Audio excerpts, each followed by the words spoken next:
This is Tell Me What to Read, powered by Booktopia.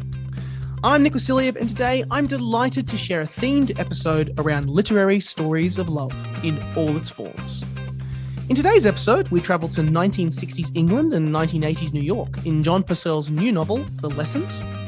We follow a 19th century French explorer and his forbidden lover lost to time in Caroline Petit's The Natural History of Love. And lastly, Nigel Featherstone delivers us a story about family, love, and the cost of freedom in his new book, My Heart is a Little Wild Thing. Check the show notes below for timestamps for each interview. And if you enjoy our content, drop us a review on Apple Podcasts, a like on Spotify, or wherever you are listening to our show. Now over to our interview with John Purcell, author of The Lessons, which you can purchase now in the description below from booktopia.com.au.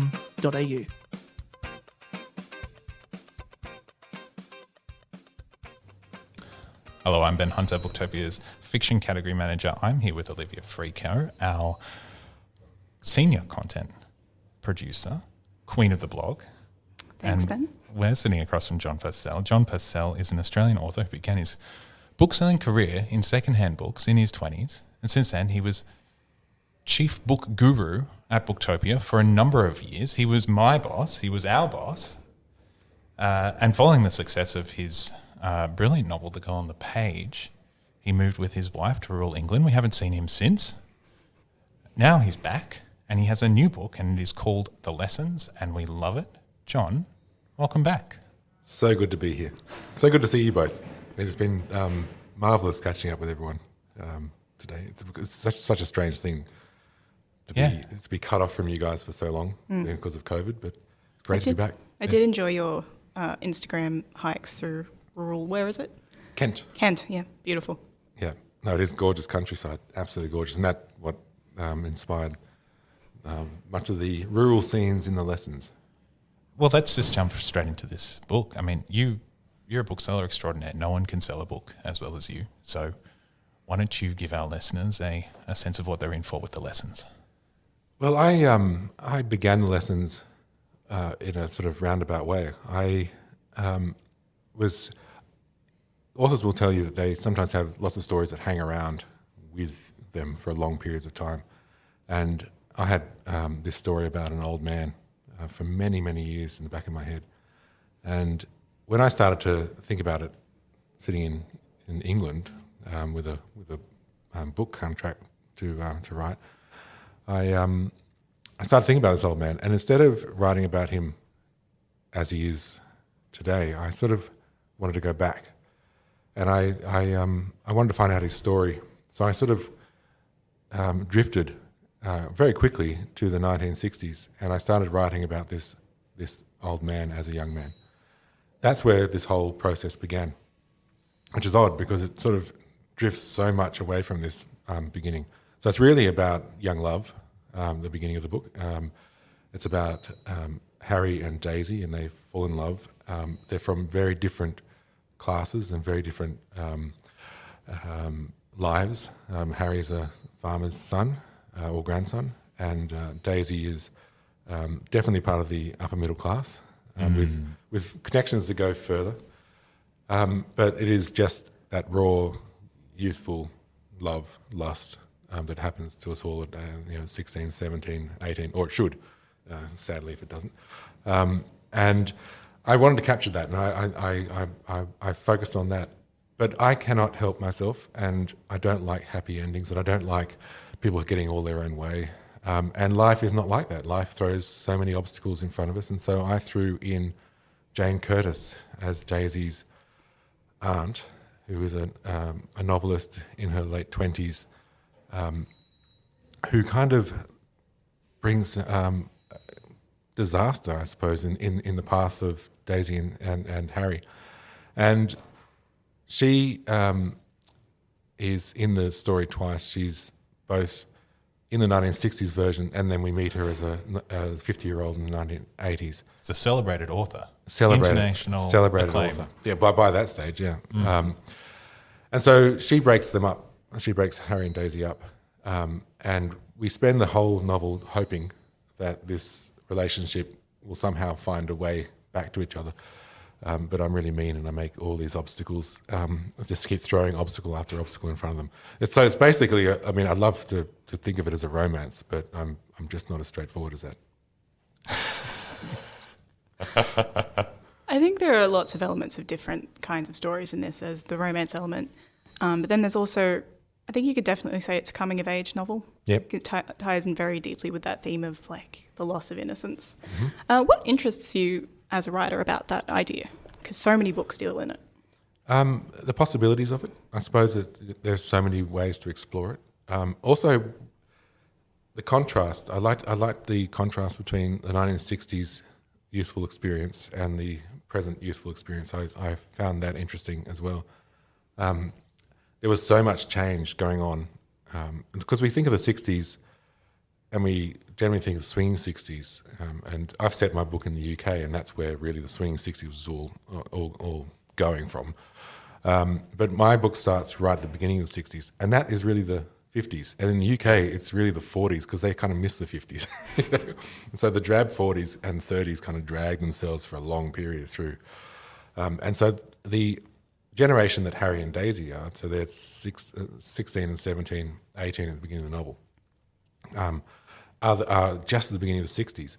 And it's just the beginning of the change, like the rationing's ending, money starting to be more apparent. Kids are making money straight out of school, so there's more to spend. They've got more free time. TV is starting to really impact how culture is changing. So it was a very fraught time for youth because so much change was going on. And so that kept going for that whole, from the early 60s right through to the mid-70s of this social change. We're in that now. And I found that interesting. I mean, the internet has changed so much about morality and ethics on this period. It's so fraught and so changeable and so difficult to kind of navigate. And I kind of cheated and went backwards to a time which was more manageable, and which was the influence of my parents. So, I mean, Harry and Daisy are pretty much around the same age as my parents were in that period, and my parents-in-law were in that period. So I was kind of fascinated by these older people in my life and how they would have navigated that period in history, which was of such great change and such a wealthy sort of birth of wealth that happened at that period.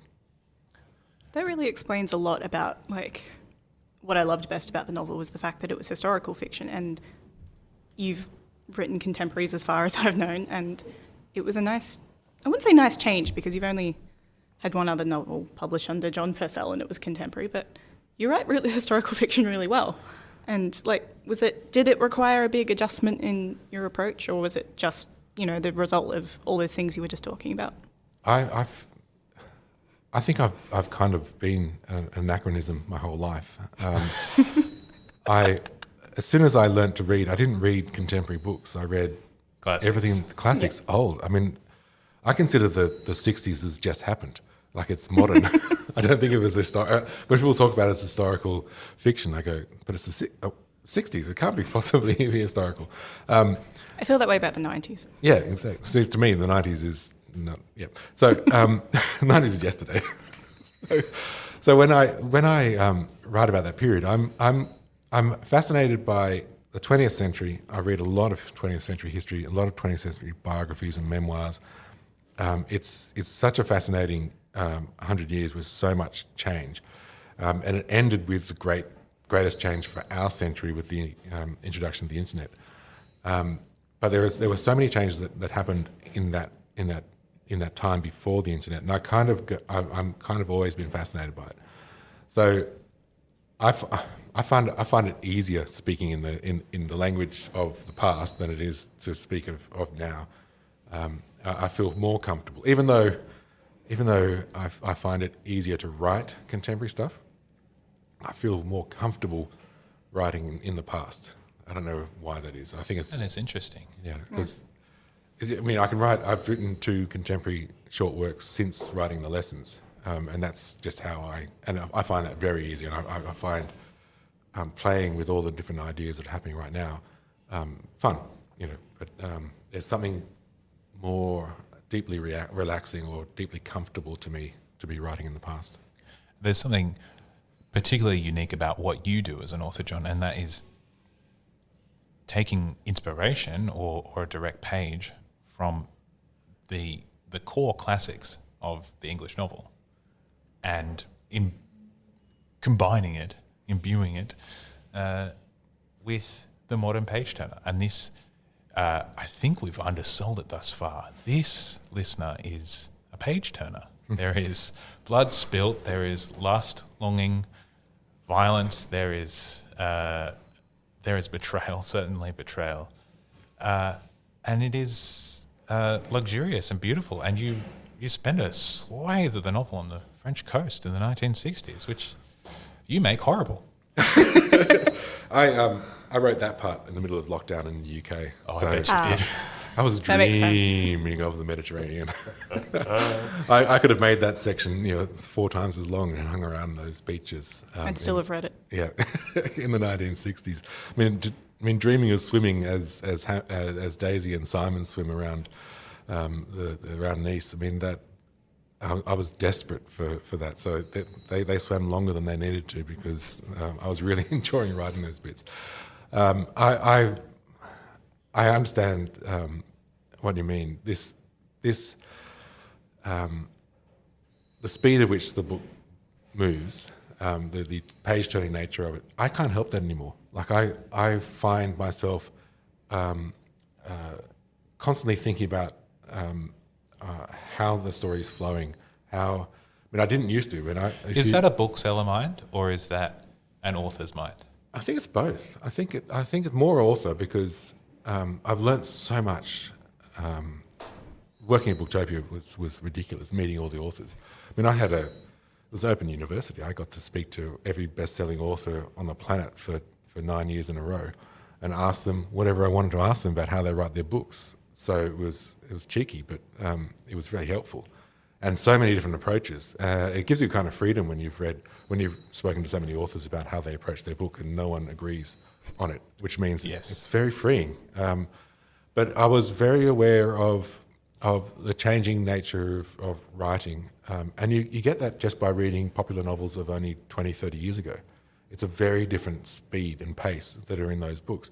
If you pick up a Bryce Courtney or a Colin McCulloch, one of the biggies, I'm straight away amazed that the popular reader would put up with such a slow-moving novel because they're very detailed and very slow-moving, and yet they were the big, million-selling reads of the day. Even things like books that we traditionally think of as very light reads, like early Jackie Collins and early Harold Robbins, have more stuff in their books and are slower paced and are richer in a sense than a lot of popular fiction today. Where authors are competing almost directly with TV, with big, long, drawn-out series on TV. Streaming, and people haven't got the same amount of time. So there's a kind of an awareness that there are two kinds of there are lots of different kinds of readers. But if you're talking about contemporary books right now, most books are getting shorter. There are still fatties, really big epics going out there, but a lot of books are getting shorter. Even the literary titles are very accessible, very brief. Like some of the biggest names at the moment, when you pick up, say, Rachel Cusk's latest book, that's, I don't know how many. It's a pamphlet. Yeah, it's a pamphlet. It's not. They're not massive tomes. I mean, if she was living in the time of Tolstoy, they would have expected much bigger works from her. Alex Smith's books are very slender. And so you don't need girth to be good. You don't need to be full of description and slow pace to be considered worthy anymore. You can be very slick and move fast and keep people's attention, but bring in all this other stuff. Yeah, you mentioned richness, and I think of The Lessons as a very rich novel. But you've got to balance. Absolutely. You've got to keep that balance at all times, and I'm aware of that. Of that reader and where they're reading and how they're reading. I don't put too much focus on it because I really want to tell my story. But I have readers who read my stuff in the beginning of it, and they're pretty upfront in their approach to, if I start boring them, they'll tell me. If I'm slowing the pace, then they'll tell me. So I have sort of little bits of hints and helps. Plus, I mean, these days, if you're a writer and you have a great publisher and a great editor in your on your side, and it's not always the case these days because there are so few. There are fewer and fewer people who are hands-on in that business. But if you do have a hands-on editor or publisher, I mean, it is absolutely brilliant. I mean, they become, in that period where the book is just trying to find itself, they are absolutely godsend to giving you a sort of bird's eye view of where you're at and what changes could be made. When you've got a list of 50 options that you could go, they'll point out the 3 which they reckon are the best ways to go. So having a wonderful publisher and an editor is definitely a blessing. Well, a good author deserves the best. I think I just lucked upon it. I mean, I'm very lucky with HarperCollins and their team. Yeah, they do a fantastic fiction selection. It's like Yeah. every year it's like, what are they doing? Yeah. But yeah, so you are obsessed with books, clearly, but you're also obsessed with novelists. And I kind of want to get into Jane Curtis, but before I do that, why are you so obsessed with novelists as novelistic subjects in particular?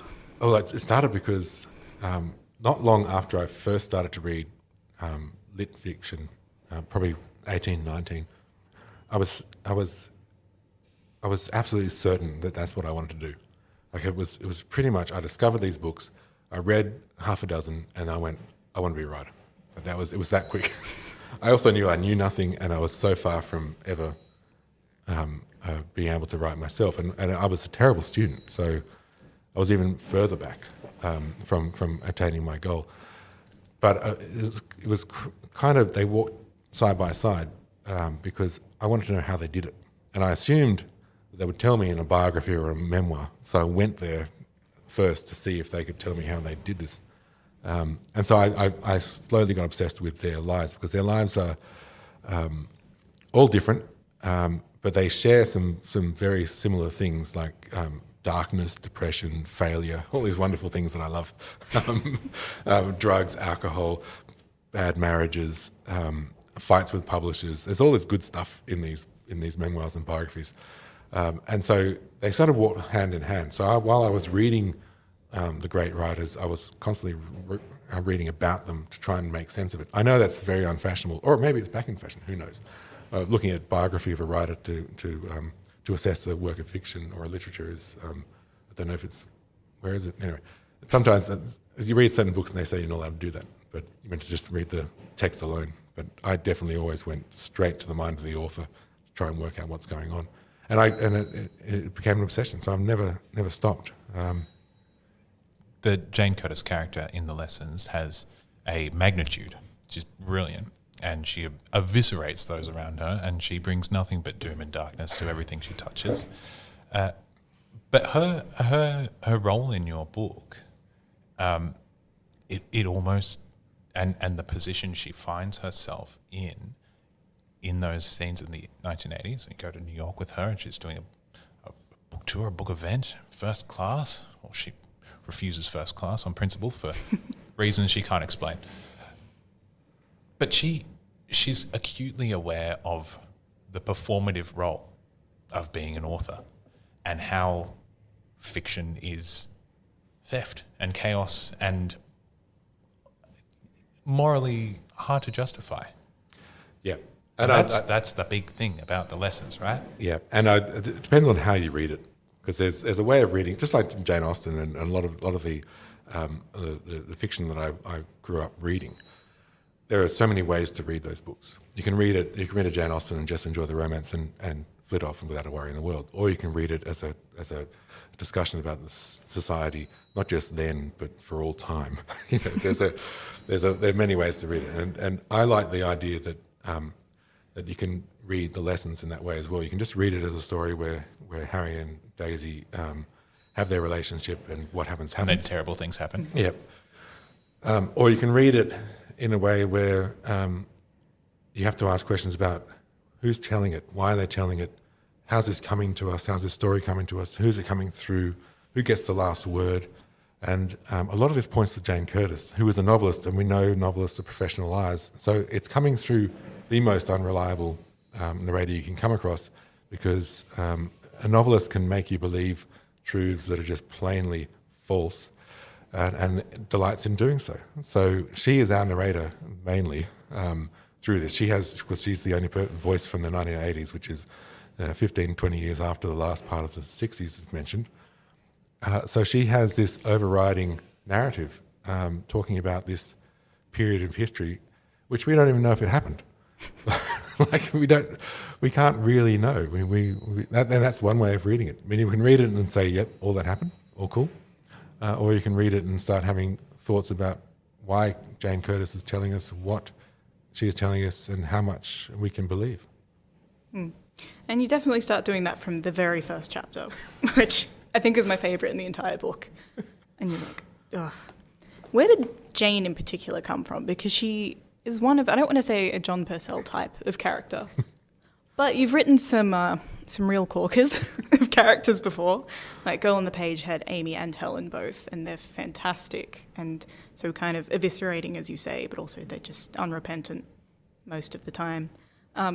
Where did Jane come from specifically? Because she has a very specific type of feminine rage in her, I think. It's the authors of that period. There are dozens of authors in the late 50s and early 60s who, some of them are still alive and kicking today. They had to fight so hard to get the respect that a lot of women writers are now finally attaining. And in that period, you had people like Edna O'Brien, Margaret Drabble, and A.S. Byatt. There's a whole range of UK writers that I kind of had in the back of my mind as influences on the character of Jane. I mean, I'm not saying that Jane is anything like these people. I'm sorry for any influence that they are. But what I wanted to get across in Jane was that it wasn't easy to do what she did in that period, and it would leave scars on the psyche. Jane Curtis is very fortunate in the way that Edna O'Brien was fortunate, in that she had an early success, in the way that earlier writer Francois Sagan was fortunate. But success can also damn, and it damned Francois Sagan, and it put a lot of pressure on them, and a lot of wealth and a lot of things. And if you've ever read anything about Francois Sagan's life, she took up gambling. It just went in interesting ways. But this was the struggle, and they took it on. And Helen in Girl on the Page is kind of we meet her at the other end of the career. Well, in this one we're really meeting Jane at the beginning of her career, and those murkiness about how much help she got from her husband and his position, and whether she really did all the hard yards and that sort of stuff. Very much a patriarchal society that she's trying to emerge from, and she's really trying to shake off all these expectations, and even the way she's been brought up to think in these early novels that she's writing. I mean, most of them are about men in the beginning. So her first few novels are definitely about her reaction to certain men in her life. I found her interesting largely because of the struggle that she had to go through, but also once attaining a certain amount of freedom that she did attain, what kind of person would she be after all that? Yeah, I wouldn't say that she felt victimised in the way that we would commonly, I think these days, understand victimisation of like a young girl who was, married her professor and was basically, he who belittled her a little, not to spoil anything, but I think her reaction to that, I think, is very telling in terms of how, acerbic she is. Well, she has to cover up a lot. This is the thing, is that I like to think of, because we tend to, the more freedoms, the more equality that happens, the clearer some of the problems become. But if you're completely, I mean, the 1960s in England was very much a patriarchy. There's no other way of seeing it. It was really before any of the big feminist movements had begun.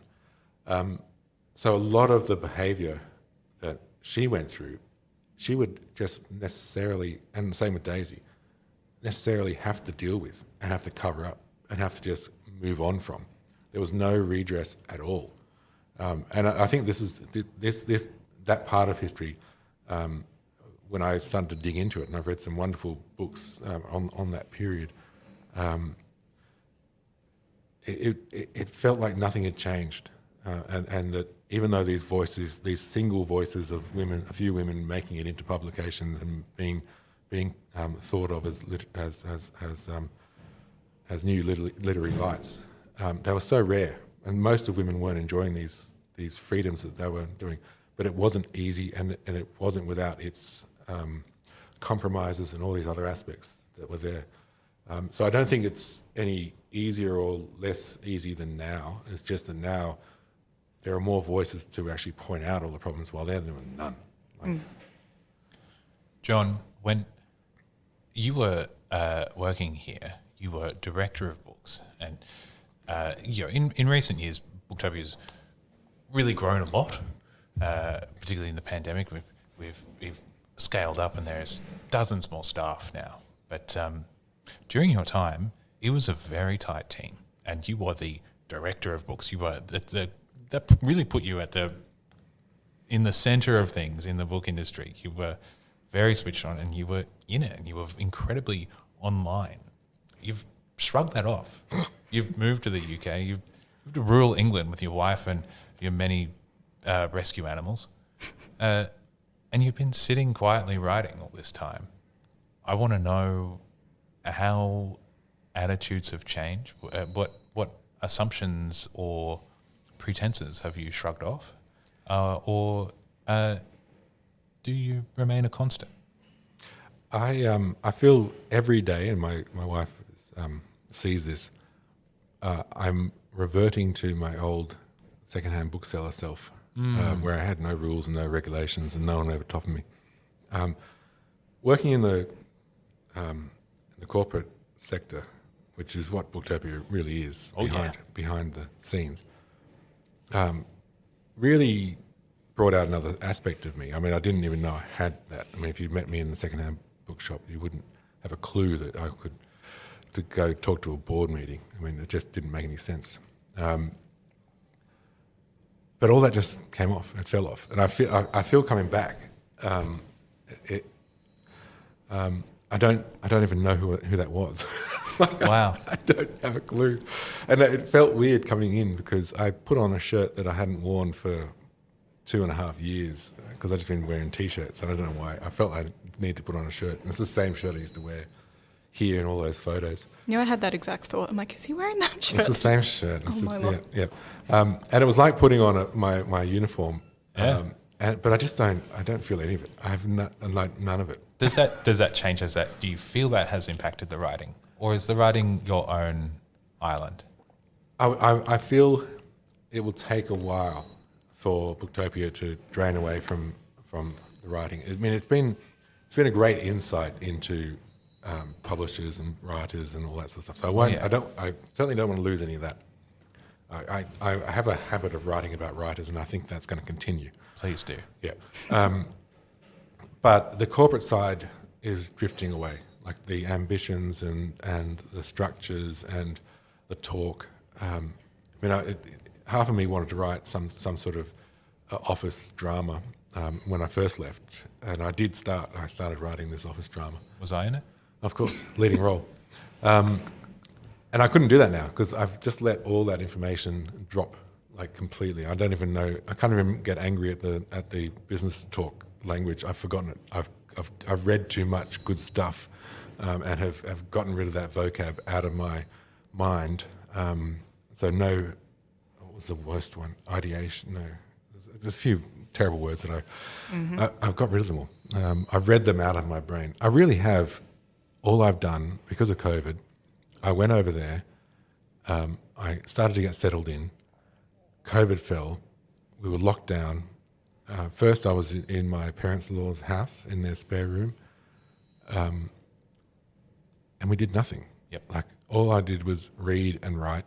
I mean, the reason why this book happened at all is because of lockdown. I mean, I was still messing around with the corporate story and had another book about some politics book in Sydney and a few things, these weird things going on. And when lockdown happened, I was staring out a window, staring at fields, green fields with sheep in it.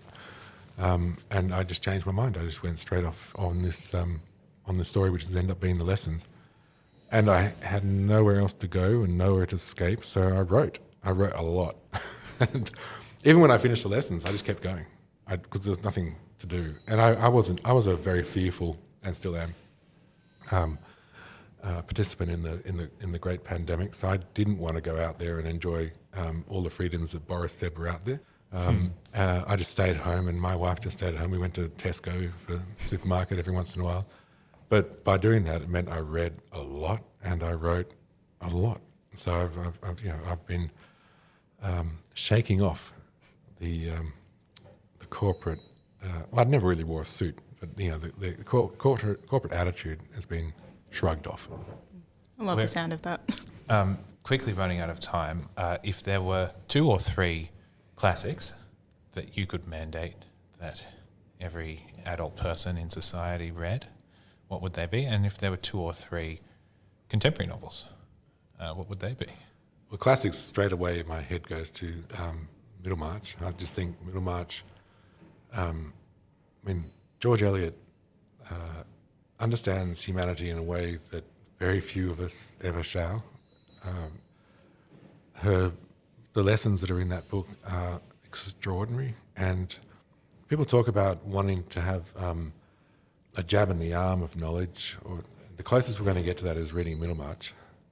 If you ever wanted to know why a friend behaved the way they did, or why a business partner did what they did, you get it all in a virtual reality packet called Middlemarch, and you live through it. So you feel those results, and you feel shame, and you feel guilt, and you feel ecstatic, and you feel the love. And that's the closest thing you're going to get to that virtual reality shot in the arm of all knowledge. The other one would be Persuasion, because of the similar reasons, and I can't avoid that. Knew it was coming. Yeah, it had to happen. Anne Elliot is my Jesus. If you wanted to have someone to follow who was more practical than the miracle maker, Anne Elliot's the girl. She really thinks about goodness so that her version of goodness does not harm, and she doesn't enforce her version of what is good on someone else. She understands what is necessary for that other person because she listens to them and she learns from them before acting out in any way. And it's tough being good. And the lesson of Persuasion is that it takes intelligence and time and effort to be good. You can't just make up a rule and make everyone follow that rule. It doesn't work. We're all so different. So that's Persuasion is a lesson in that. It's another virtual reality lesson. Last one. I think just for the fun of it, and I'll shove it in there because it's the book I've read most in my life, is A Room with a View. There were the 3 I thought you'd go for. Yeah. Room with a View shows you that great work can be so accessible, so light, offer you so much with so little effort. It is an amazing book. And I've read it so many times, and I find it joyful every single time. And I learn things from it every single time. So I think those 3. Writers today, just authors, who, if there was 1 or 2 that you would just go, come on, guys, this. Sigrid Nunez. Yes. Her books are stunning. The later Rachel Cusk and Ali Smith, I'd say. They're my... They're really the ones that... Good choices. Good taste. Tastemaker. Yeah. We're out of time. I got to ask this, and it's probably the hardest question of all. Who is the lessons for? Who is Lessons for? I think it's for the general reader. I wouldn't class it as literary, although some people say that. I don't think so. I think it's very much an accessible read. So I think it's really for more of the general audience. It doesn't have any of the. I've tried not to make it historical, so it's not full of facts and details and stuff. It just has a light historical touch. And it's not didactic either for a book called The Lessons. Yeah, the lessons. I mean, we could all write different lists of lessons that have been learnt in this book, and they'd all be different. So hopefully, it's definitely not a chore like a lessons from school. It's just whatever you get from it, you'll get from it, because at different stages of your life, you'll get something different. Hopefully. What can we expect from you next? Ooh, Corporate novel. yeah, a corporate novel About a bookseller named Ben. Yeah, I will write that. Everyone wanted to be him. I'm still not done with writers, and the two things that I've written so far about writers will probably be expanded and worked upon over the next couple of years. And also, I allude to sisters in the lessons quite often. There's a pair of sisters in there. And one of the works that I'm working on is about sisters, and it's cross-generational and a parallel. They're sort of working in parallel. And I've been playing with that. I love the idea. I mean, my two sisters were both a couple of years older than me. As I came out of my teens, they were the ones who kind of introduced me to the world. They needed a chaperone, really. So I got lifted out of my 16, 17 and was hanging out with the 21s and the 20s. So I sort of had this strange education of standing in nightclubs waiting for them to want to leave. So there's been a big influence on sisters. So I have an interest in sisters, and I think that next book will have more focus on that. We look forward to it. John, it is wonderful to see your face again and hear your voice again. Thank you very much for having me. You can get a copy of the lessons and all books discussed at booktopia.com.au.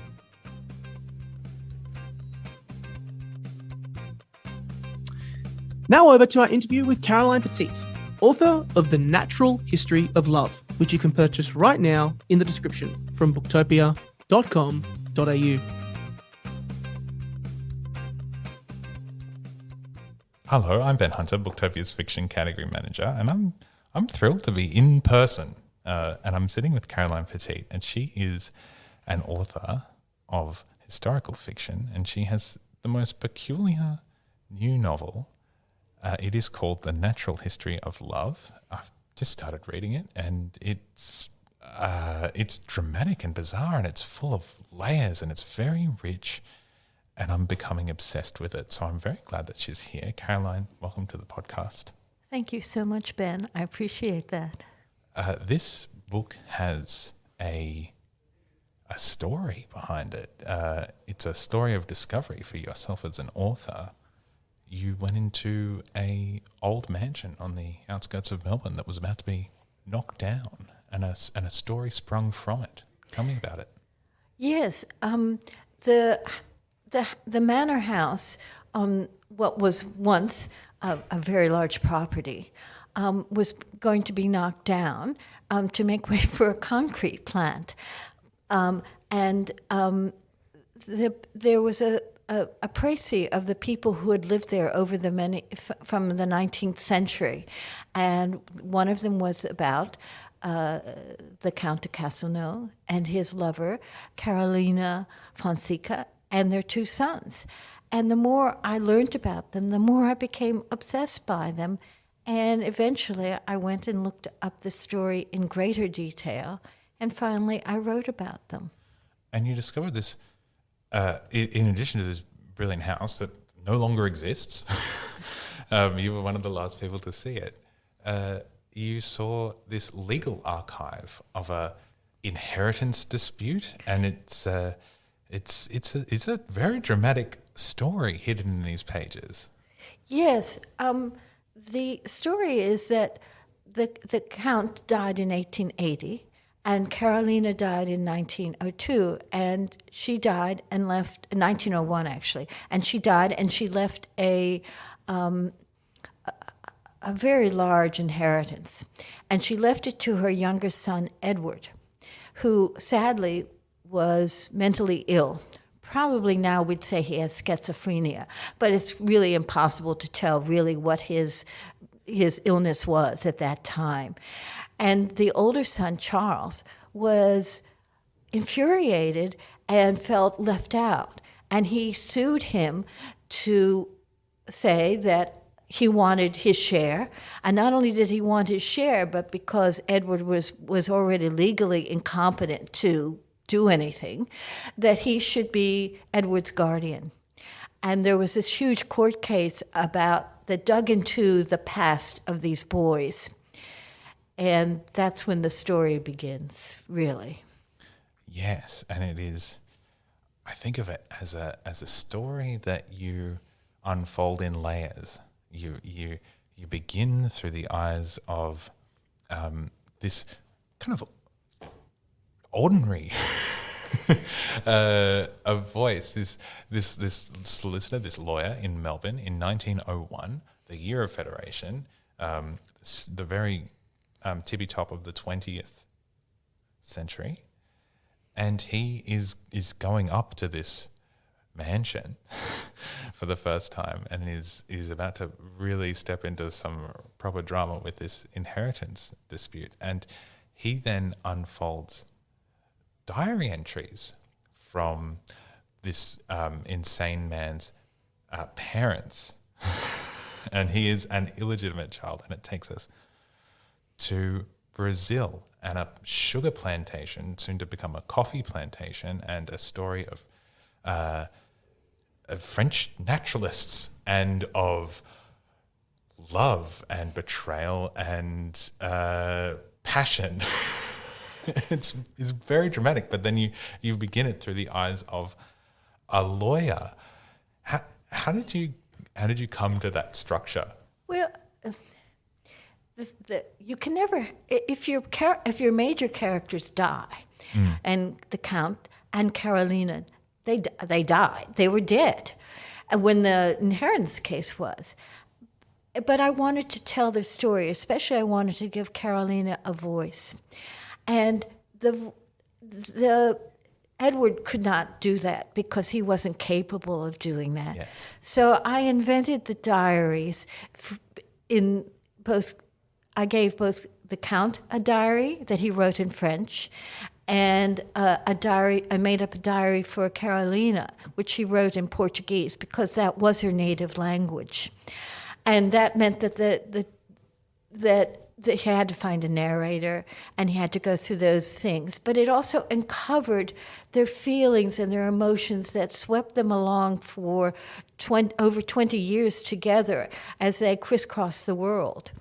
And also that the science of the naturalist at that time, too, was undergoing great changes. Darwin wrote his Origin of Species in 1859. And so there was just so much material to play with and to look at the laws of the land as well, because the French had no divorce, so he was never going to be able to legally marry Carolina. The boys would always, by law, even if you remarried, would still always be considered illegitimate. And the laws against illegitimacy and stigmatism for that were in Australia at that time, and really worldwide, were really very severe. Absolutely. And this illegitimate marriage is it is between a man in his 40s and a girl who is 16 when they meet. And she has grown up on this plantation and that is her whole world. And you talk about this Portuguese Brazilian colonial culture. This is it's a brilliant contrast between 1901 being the comparatively modern era with slavery and colonial Brazil, a sugar plantation, in which this girl has grown up completely isolated, and she has only Balzac. Well, she does have a library. She has a library of French naturalists because families like hers often spoke French. So I felt safe there doing that, but I also wanted her. That's what I wanted her to be, a curious person, because I don't believe that someone would take that risk without having that kind of curiosity about the world. And she was being closed down because even in looking at the history of that, women, especially on these remote plantations, were kept hidden. They were almost in purdah, but not quite. But I mean, they were very much weren't believed that they needed to be educated and that kind of thing. And also, many of them didn't have the opportunity to get married because they had to have a dowry. Plantation owners were very reluctant to part with any land. And also there weren't many men around that were considered suitable either. So she would have been forever the maiden aunt if she had not married and having no life whatsoever. But I think actually she was swept away by the fact that the Count, too, was an intriguing person, and I let them fall in love, because I think they did have fallen in love, because otherwise they would not have stayed together. It's a wild story, and I love reading her young diaries. You know, she's an intelligent woman, but she's full of the passion of first love, and this man, in contrast, is also full of passion, but is very much a man, and he knows what he's getting himself into. I think they both do to a degree, right? I think so. I think, you know, first of all, Francois, because that was his name, the Count's given name, hadn't been with his wife because he'd been on his travels in his diplomatic postings for over 10 years. And so there was, and also French marriages often at that level were very contractual in Right. That's just how they were. And Carolina too wants a different kind of life. So they had, you know, just as in today, it was all about timing. And she nursed him back to health. And he, in order to have a companion, because he started to talk to her about his interest in naturalism and understanding the natural world, and she had the books to read. And so it became that kind of relationship too. I want to move us to the life that they have. They go to Paris, and eventually the story ends in Melbourne. But Patulus, is that how you say it? I think so. Is the nursemaid of Carolina, and she is a black slave, and she practices Candomblé. Candomblé. Tell me about that. Look, that I thought that was so interesting, especially in the area that Bahia, I think is how you pronounce it, the port city. That's where Francois was the consul general at the time, the French consul general, had this slave religion that had come over from that was made up of African. It was an African religion that it had been Brazilianized, I suppose that word. That was, and it was really also taken up by the Portuguese Brazilians too, because it was a lot of it was plant based, a lot of it was mysterious.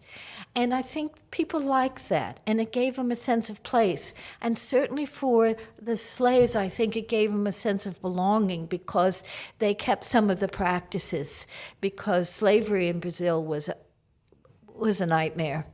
Yeah, and this was at a time when in the North, abolitionism was in full sway. This was just before the Civil War? Yes. Yeah. Yeah. But Brazil actually didn't free the slaves until 1880. Wow. And okay. So it was so much ingrained, you know. And even though they had they went through all kinds of things. But slavery was really just a fact of life in Brazil at the time. Take me to Paris now, because a whole swathe of this book is also set in Paris, Napoleon's Paris. Napoleon III. Napoleon III.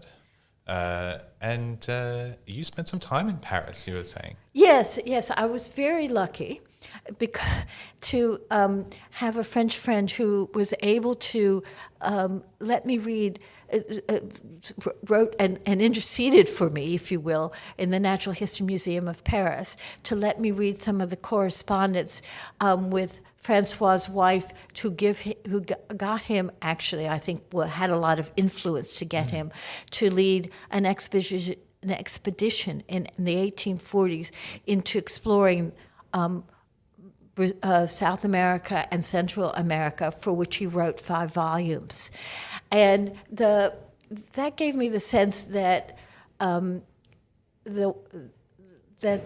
Beatrice, which was her first name, felt compelled that she wanted to make her husband something special. And that she was very instrumental in this because, it's a very small community in that upper echelon of French society. And then when they come back to Paris and he brings Carolina with him, she's furious. Chaos ensues. It's a brilliant story. I want to ask about the cause of naturalism and this intellectual change that was in the air. And we were talking earlier about chaps like Joseph Banks in Australian history. There's a lot of self-aggrandizement in naturalism and botany and all of these pursuits, and it took a lot of money and power to kind of get into that game. But you make the argument very much so that it takes real curiosity and real intellect to do it as well. Yes, because, where they went to, I mean, these were really the wilds of the time. Yes. And so they really were breaking new ground. It's I suppose, it's not a great metaphor, but it's somewhat of a metaphor. It's like space exploration, because so little was really known about the natural world, because things were far away. People didn't have the same idea of writing things down, and yet there were people like Saint Hilaire and Lamarck who were looking at evolution, and they'd found fossils, and so that it was all up in the air. And Darwin came on the scene in 1859 with his Origin of Species, and that was groundbreaking, and it was like a different way of looking at the world, a different worldview. And so it was I hate to use this word, but a paradigm shift. Yeah, absolutely. Reading this reminded me of reading The Signature of All Things many years ago, and that book really just filled me with a joy and excitement for that discovery, that paradigm shift, if you phrase it that way. And you have characters in the midst of that paradigm shift, but they are the most passionate and wild characters, and it is all a true story, and it takes us to Australia. Yes, I really look at this as my Australian novel, because I really wanted to write, because this is so often the people that get written up in historical novels in Australia are different sorts of people, not at the sort of the upper end of society. They're the pioneering spirits that change things and went looking for more equality. This is different. This is someone who went here for I think, the intellectual challenge of it, to discover things and not to make a fortune, but to see the world in a different kind of way. Brilliant. Will you write historical fiction again? I think so. I'm still working given on yourself- something else, but one never knows. Giving yourself a taste for it. Yeah. It's a big project, this book. A lot of archives, travel as well. Yes. Traveling for a book, I mean, what a luxury. Yeah, absolutely, absolutely.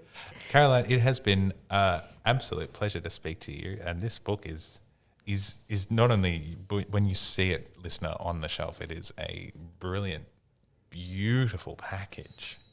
Something that you will want to touch and hold and have on your shelf. But my God, it's so unique. And the fact that it is based on a true story is one of those truth stranger than fiction. Yes, it's really wonderful to be able to part the curtain of time and to look into other people's lives in the 19th century and to think how it might be. Caroline Petit, thank you for being on our podcast. Thank you for having me. If you want to get a copy of The Natural History of Love, do it now. It's available at booktopia.com.au. And now, over to our interview with Nigel Featherstone, author of My Heart is a Little Wild Thing, which you can purchase below in the description from booktopia.com.au. Hello, I'm Ben Hunter, Booktopia's fiction category manager. I'm in the podcast den at Booktopia HQ, and I'm delighted because I've got Nigel Featherstone with me. Nigel Featherstone is an Australian author who's based in two places, Southern Tablelands and a little bit of Canberra. That's right, exactly. Yeah, slightly bilocated. And you have a new novel which has touched my heart, and it is called My Heart is a Little Wild Thing. Welcome to the podcast. Thanks so much. Thanks for having me, Ben. This book kind of awed me. It's really special, and it makes me kind of frightened to talk about it. So I'm going to come in softly and say, how did reading become a thing in your life? Fantastic question. Very much came from my mother, and she, I think, she just really believed in reading. We did go to a school, a wonderful school in Sydney that did have libraries, more than one library. But more importantly, she would actually take us up to the municipal library every month, and she made us little book bags, library bags, and every month we'd go and choose titles and then go home and read them. And when I was like Asterix and Tintin and all that kind of stuff when I was little, and then it became a little bit more sophisticated. And even now, she's now passed away, but I can hear her sort of saying, "Now, Nigel, I think you need to start reading, proper books now. Let's move on from Tintin and Asterix." But she was also a bookseller for quite a while, and her house was absolutely full of books. And when she passed away, we really did need trucks to take those books to the local Lifeline. So wow, where was she a bookseller? At Shearer's. Oh wow, yeah, that's iconic. Yeah, and that's really special. Yeah, and I still know Nancy Shearer. She's still very much a friend of the family, and so just started with a love of reading and then wanting to write stories myself, and really I was really lucky actually at school.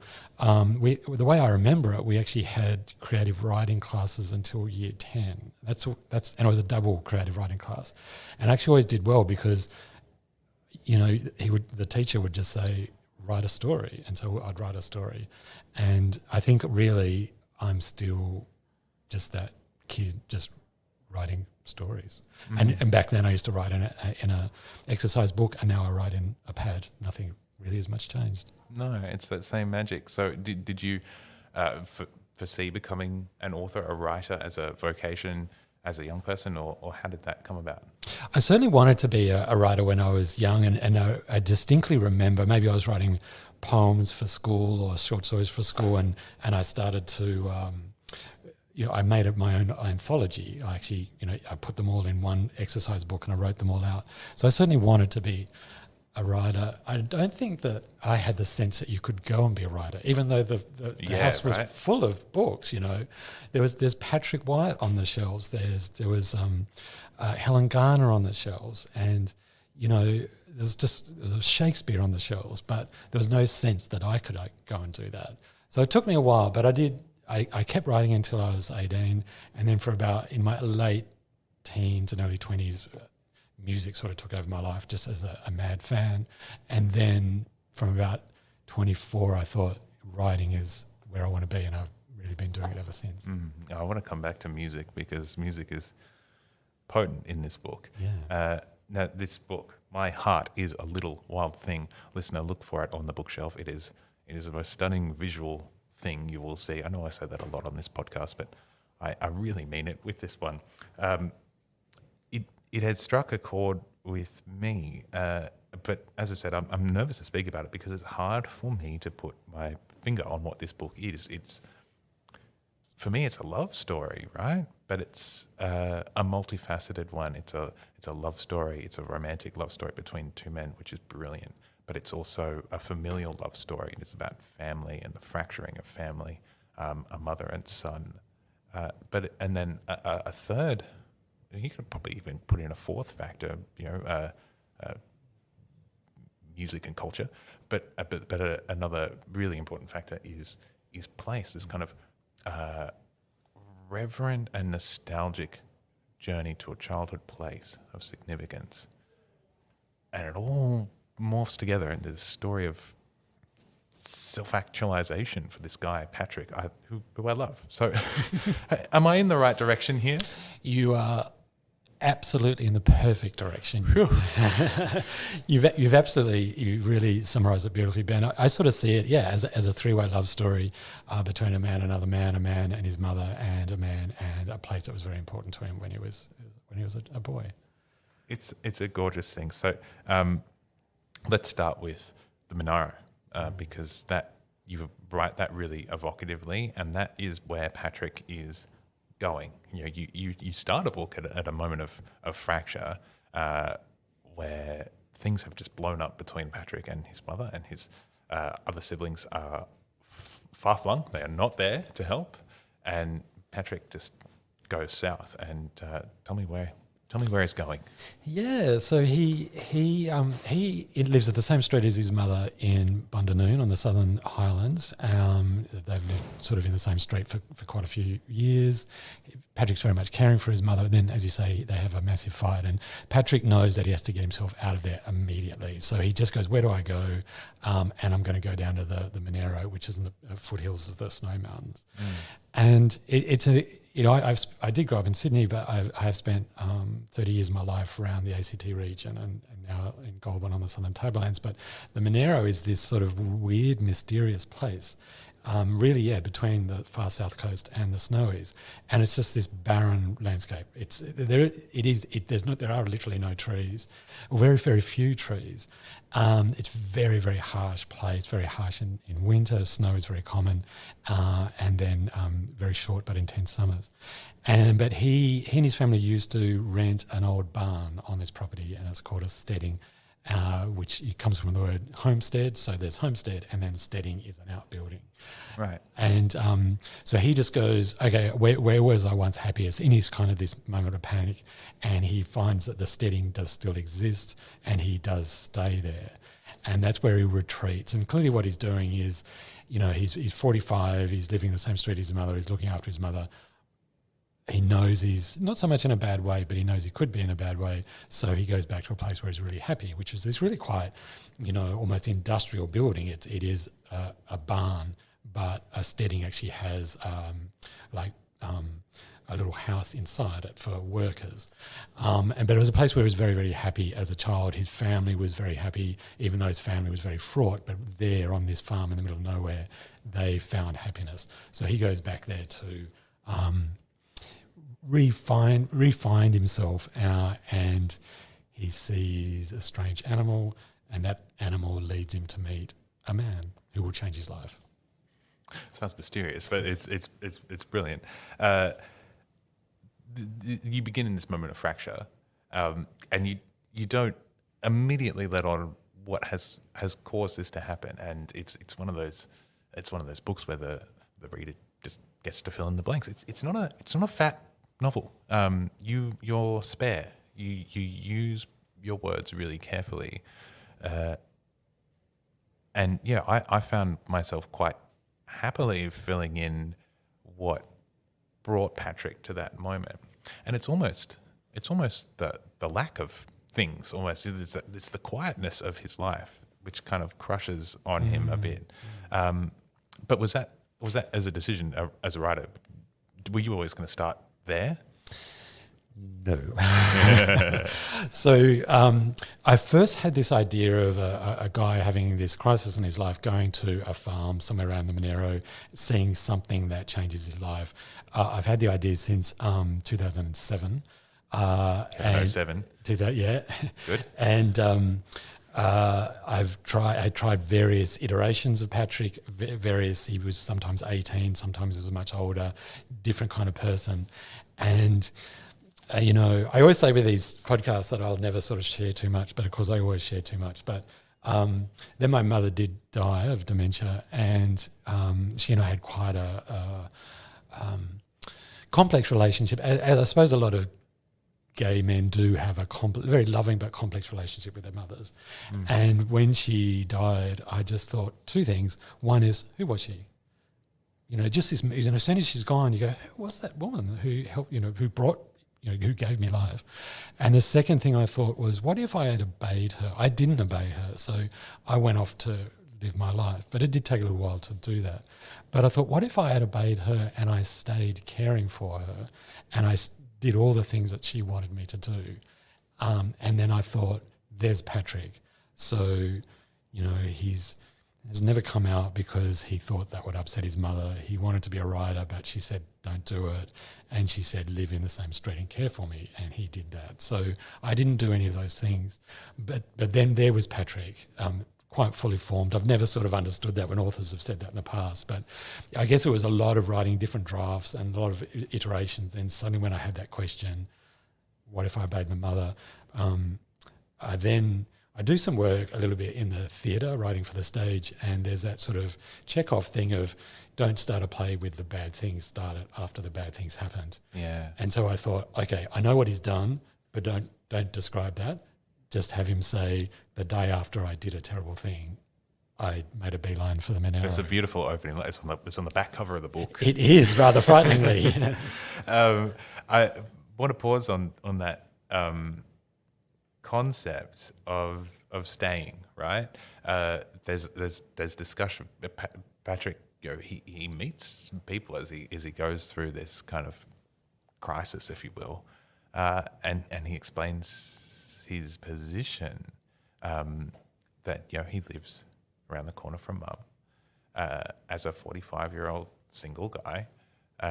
He stayed, and that's seen as an honourable thing, a sign of duty, a sign of love, and I agree with that.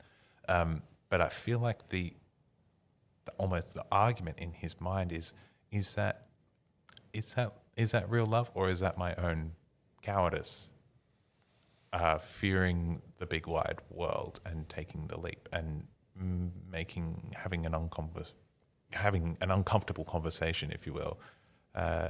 That's a it's a noodly argument in my mind reading this. Was that playing in your head constructing this? Yeah, I think so. Because I think that I certainly felt that as the youngest of three brothers, that my mother had kind of primed me from an early age to look after her. And I don't know whether it's, I think a lot of gay guys do feel that the responsibility will rest with them. I don't know whether it's mothers who sort of gel with the femininity, or whether they go, well, you'll never be married and have kids, so you can look after me. And of course the world has completely changed, and yes, which is obviously wonderful.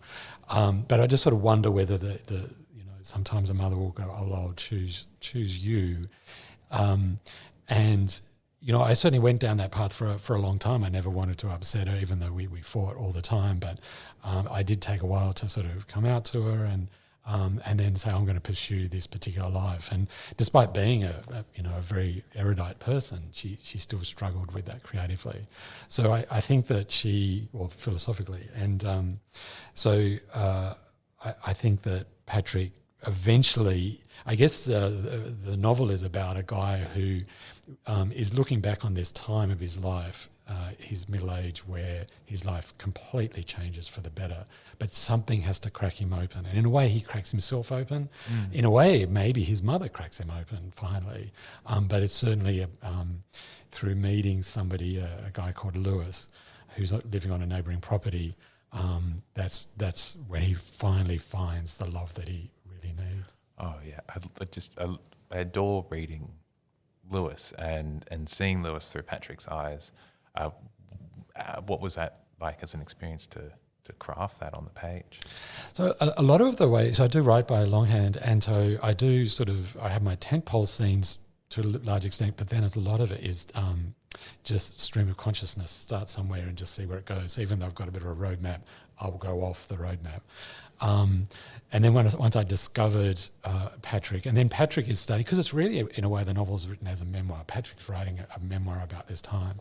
And then so Patrick is starting to say, well, this is who Lewis is, and this is what, Lewis was like. And then I discovered a lot about Lewis and his life and his background, and that became really fascinating for me because I didn't actually know it until Patrick's discovering it. I'm discovering it at the same time as Patrick's discovering it. That's delightful. Yeah, and then Lewis became this really quite interesting figure in his own right, and then there's sort of there, I don't want to sort of spoil too much about that side of the novel, but I was going, oh goodness me, I didn't know that. Oh, I didn't know that happened and that happened. Oh, that link and then that link, and then it sort of just snowballed from there. That's a good writing experience. That kind of brings me back to where we were earlier, bookmarking music. And I want to ask about music, photography. I feel like my impression of you as a creator is that other media have a strong standing in your process. And I really enjoyed your last book, which is called Bodies of Men. And if I remember correctly, you spent a lot of time at the War Memorial in the archive, and you would have looked at photos and could you tell me about that experience of that archive, but also just generally about music, photography, any other, points of stimulation in your process? Yeah, sure. So Bodies of Men actually came out of a 3-month residency I had at UNSW Canberra, which provides the campus for Australian Defence Force Academy. Right. And so I spent most of my time there. They have it's one of the world's best military libraries, and that's where the novel came out of. I wrote it in the military library at the Australian Defence Force Academy, but I did spend a lot of time at the Australian War Memorial, and yes, reading diaries and watching film and photography and all those kinds of things. So I think that My Heart Is a Wild Thing is a much more personal novel. It's where Bodies of Men is historical World War II fiction. This is very much contemporary. And that enabled me to, I guess you're absolutely right, bring in two things that I do love. I do love all art forms, particularly music. I've adored music since, I distinctly remember I would have been 10 when London Calling by The Clash came out. In fact, I think I might have been 9. And I remember waiting all day with my little transistor radio and a reel-to-reel tape player, waiting to hear London Calling. You'd hit record. The single, yeah, and I'd play it off my transistor radio. And I remember what room I was in the house in Sydney, and then finally at the end of the day, finding those opening notes to London Calling. And I still think it's a magic song off a magic album. And ever since then, the very first single I ever bought was actually Kate Bush's Wuthering Heights. Mm-hmm. I do have Running Up That Hill as well on 12-inch vinyl. And I still collect music. I still buy music. If I'm not going to bookshops when I'm out and about, I'm going to record shops, and I'm always buying. I still buy new music. I still buy music, Ben. Like, I'm still that person. Yeah, me too. And because I live in Goulburn and I do a lot of driving, there's nothing better than putting the CD in the car and listening to a whole album from beginning to end. And listening to it in a way like a novelist, like we craft chapters and put them in a certain order. And I think really good bands and musicians do exactly the same thing. The cracking opening song and then leading us through this sort of river of music and then finishing on a particular note, literally and artistically. What's on high rotation for you at the moment? So I did love the latest Avalanches album, which is absolutely, I think it's absolute genius.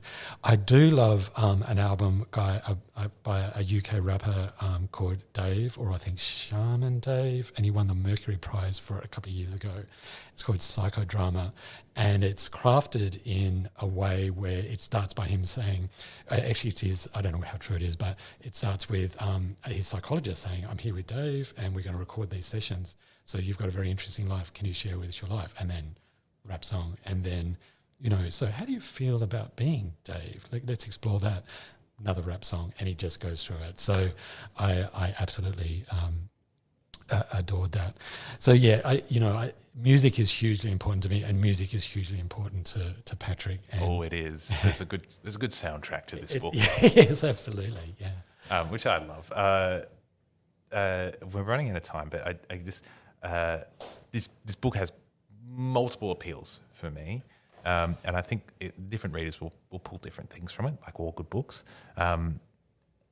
Something that this is remarkable for me is Patrick has a small life. It's not.